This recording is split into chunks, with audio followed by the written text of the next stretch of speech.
Ready to move out? My husband, looking at me as if I've outlived my usefulness, confronted me. Treated like an ATM, now he was kicking me out of the house. Why must it always be me who suffers? Vowing revenge, I agreed to leave.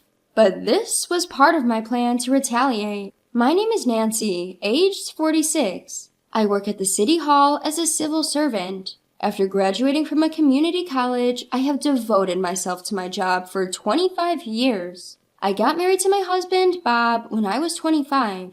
We had a shotgun wedding and had a boy the next year. Our son is now a college student. He moved out to attend a local university. To be honest, our marital relationship is not so good. Our relationship has gotten even colder since our son left. We hardly have any conversation. Worse, Bob's dominance has become unbearable, like when we were newlywed. Seems like he had suppressed his nature when our son was born, but now it's resurfacing. His complaints about the dinner I prepare painstakingly, "It lacks flavor, remake it," are a daily occurrence. No matter how carefully I do the laundry and cleaning, Bob's nagging is endless. "Can't even handle the housework with a community college degree. Why did I even marry such a stupid woman?" After graduating from a prestigious private university, Bob works as a salesperson at a large food trading company. From his perspective, me, a community college graduate and civil servant, must seem incompatible. He often belittles me. I have raised my concerns about sharing housework a few times, saying, "We both work, can't we share the chores?" But his response was always the same. "It's a wife's duty to do housework. You work for the government and finish at regular hours. You should have plenty of time. Our kid is grown up. You can handle it yourself." When I mumbled, "Our child has grown up for you as well," it seemed to infuriate him, and he even said, "If you can't handle it, then you must quit your job." Bob says quit the job easily, but I can't quit because I have a reason. Living expenses, the mortgage, our son's college tuition, almost all of it is paid from my salary. I tried to discuss this several times with him. "Can't you help with at least the mortgage or part of the tuition?" But he always said, "I'll use the money I earned however I like," and paid only the bare minimum. We have separate bank accounts since we got married, and I can't access Bob's account, so I had no choice. It's frightening how you can get used to even this kind of married life over 20 years, but there was something that recently started to bother me. It's that Bob has started asking me for money for various reasons. "There's a family gathering back at my parents' home." "So what's the big deal?" "Well, they're asking for spending some money for the nieces and nephews. I need you to cough up around $100. He replied, and that was the start of it. I recognized the necessity of family obligations, but found it strange why he couldn't pay it by himself. Nevertheless, I had a clear vision of being insulted as a cold woman if I refused to pay, so I complied. But from that day, things took a turn. "My dad got injured and had to be hospitalized," he informed me. "Oh no, we must visit him soon." "No need for a visit, but can you spare around $400 for a get-well gift?" he said. On another day, he also said, "Some distant relative seems to have gotten married." "Distant relative? From your mother's or father's side?" "Stop poking your nose into everything. We need around $300 for a wedding gift, so be prepared." Before I knew it, I was squeezed out of several $1,000s on top of our daily expenses. Trust in Bob was on a shaky ground, and my suspicion towards him only grew. He continued to solicit money from me, but I began to dodge his requests skillfully. This only led to Bob's temper souring and him taking his anger out on me. "Don't you want to contribute anything to your in-laws?" He raged whenever our paths crossed. I wondered why I had to endure all this. Sometimes I was on the brink of tears. Around the same time, I also started noticing Bob coming home late. Some days he'd return with a suspicious smell of perfume, and I even found a woman's earring in his shirt pocket. The word infidelity was looming in my mind. "You're coming home late. Are you busy with work?" "I'm not like you. I have to entertain clients and stuff. Must be nice to have a cushy government job." It felt like he was belittling the work I took pride in. "You just sit in front of a computer all day. Can't even say if that's work." He laughed scornfully. "Don't belittle me."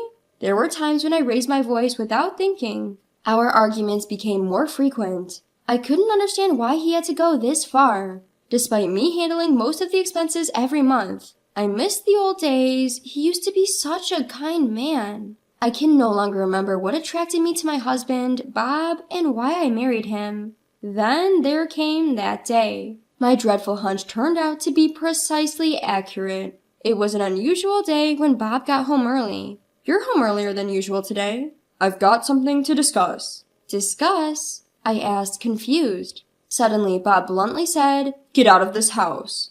Having suspected Bob of cheating for a while, I asked, You want to be with your mistress? He responded, You catch on quick, confirming my worst fears. Women's intuition can be truly terrifying. According to Bob, his mistress was the owner of a bar he frequently used for business meetings. Unlike me, she was supposedly a charming and gentle woman. Plus, she was beautiful. She understands me truly well. She has a kid, so we're going to live together here. He rambled on about his audacious plans, which I had no interest in hearing. I told Bob, give me one night to think, then retreated to our room. Behind my back, he coldly said, Get out as soon as you can. After treating me like an ATM, now he wanted to kick me out of the house? The money he'd squeezed out of me must have gone to his mistress. The late nights at work for business meetings were probably lies. He might have been meeting his mistress after those meetings. Why do I have to suffer like this? Furious at Bob's lazy and unjust behavior, I decided to take action. The next morning, Bob asked with a snide tone, Are you ready to move out? I replied coolly, I'll leave today. Seeing my refreshing attitude, Bob looked surprised but said happily, Finally, I can escape this dull life. Having a beautiful woman in the house, even if it's just a place to sleep, is definitely better. I'll take all my stuff with me. That's what I need. Otherwise, we can't start a new life. Bob, with his smug face, referring to his new life and his mistress. To such a husband, I said, I want a divorce as my condition for leaving the house. I didn't want to end up as a pathetic wife who just accepts her husband's infidelity and leaves. I'm going to divorce this man. I pulled out the divorce papers I had prepared for a time like this. Visualizing his future with his mistress and overjoyed, Bob readily signed the divorce papers saying, That's an easy thing. That afternoon, I packed my belongings and left the house. I feel so refreshed. My husband, Bob, exclaimed loudly enough for me to hear at the doorway. His smug happiness was only temporary, I thought. I submitted the divorce papers at my workplace, explained the situation to my colleagues, and took a few days off. Since everything happened so abruptly, I hadn't been able to secure a new place yet. I decided to crash at my son's place for the time being. Seeing me after a while, he must have noticed my relief. He smiled relieved. You finally ended it. This is just the beginning. By the way, did you take care of that thing I asked you to do? Absolutely. Did exactly as you said. Thank you. The curtains of my revenge had just been lifted. A week later, I received a call from a familiar number. No mistake, it was Bob. Or should I say, my ex-husband now. At first, I ignored his calls, but the incessant ringing forced me to answer. I took a deep breath before picking up the phone. What the hell is going on? He barked from the other end. It was the end of the month, a day when various payments were due. What are you talking about? This month's payments. What are you talking about? We're divorced. Where is my obligation to pay? What did you say? Yes, it's not surprising he was yelling. This month, neither the living expenses nor the mortgage were paid from my salary, and the amount must have shocked him. Our family home was located in a high-end residential area. The mortgage alone cost several $1,000s. How am I supposed to cover this amount? Your salary was... Bob's voice sounded incredulous. I decided to explain everything from scratch. We've been living separately under the same roof for a while, so I didn't feel the need to tell you. I'd been promoted to director after my work was recognized. Director? Not a manager? Since when? Since our son started high school, I believe. My salary is probably double more than yours. What? Bob seemed flabbergasted with each revelation. Something else I didn't tell you. I've been reinvesting money for our son's education since he was born. I now have a few $100,000 in assets. Thankfully, we kept separate bank accounts since we were married, so you didn't know anything about the money. Impossible. How could? I continued with my explanation. I had planned to divorce him sooner, but it was beneficial to keep him as a handy ATM machine. I managed to get him to agree to the divorce willingly. I pretended to be a docile woman who depended on him for money.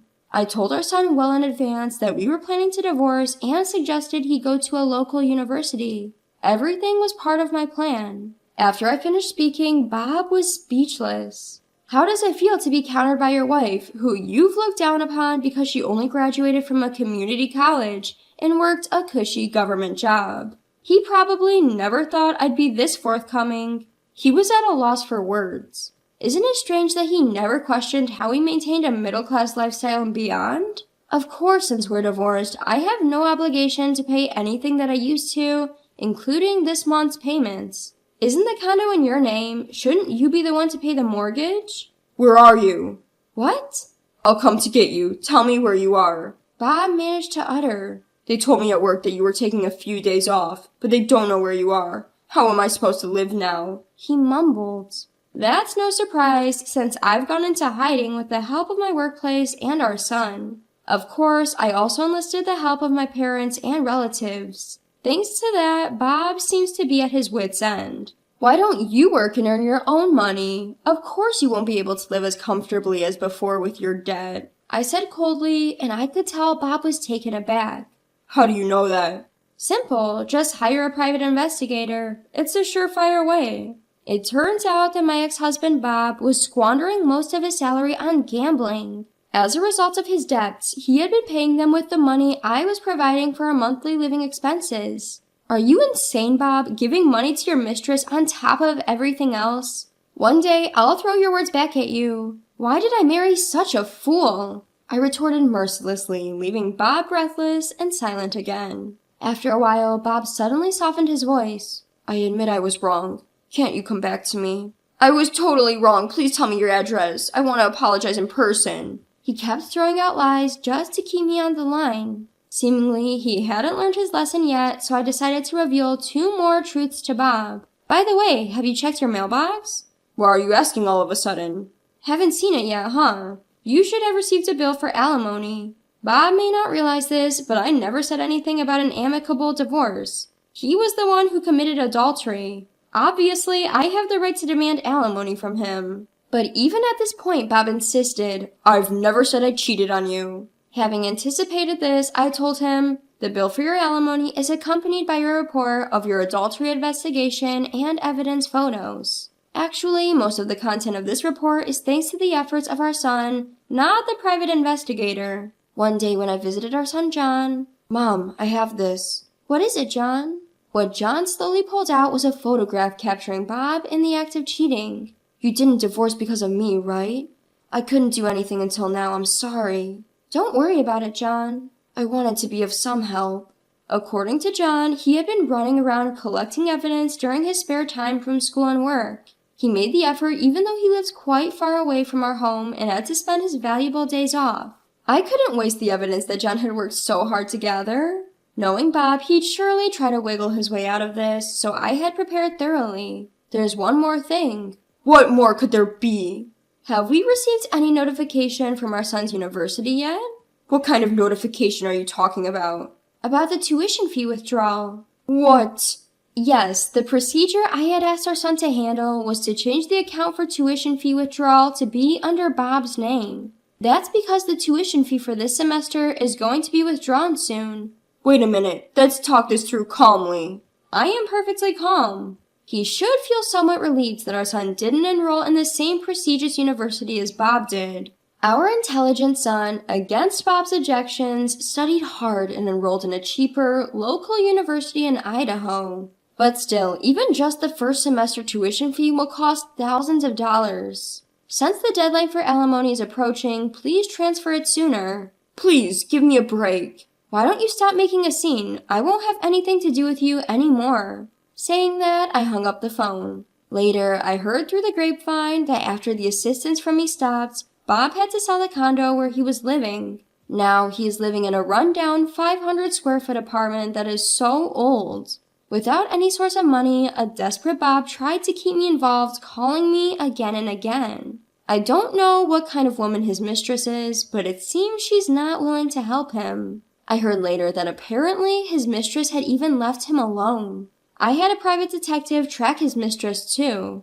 And to my surprise, it turned out that the mistress didn't have any children. Bob was the only one serious about it. It seems he was completely taken for a ride. Having used me like an ATM and kicked me out of the house, I would like him to reflect on his actions thoroughly. Apparently, Bob, unable to manage with his own debt and the alimony he owes me, turned to his parents, but they didn't forgive him for the terrible things he did to me and turned him away. Having been disowned by his parents, Bob now has no one to rely on and is said to be lost. As for me, I have been finally liberated from all the trouble and am living a leisurely life. With the assets gained from investments and the alimony from Bob, I bought a newly built condo. On the weekends, our son comes to visit and we have tea and study together. Surprisingly, it turns out his dream is to become a public servant just like me. He's studying hard, taking my advice for the National Civil Service exam. Seeing this makes me very happy. I returned to my workplace and distributed sweets to my boss and colleagues who had supported me. What I have realized again through this experience is that if you work hard with sincerity, you will definitely be rewarded. I intend to keep this in mind and continue living.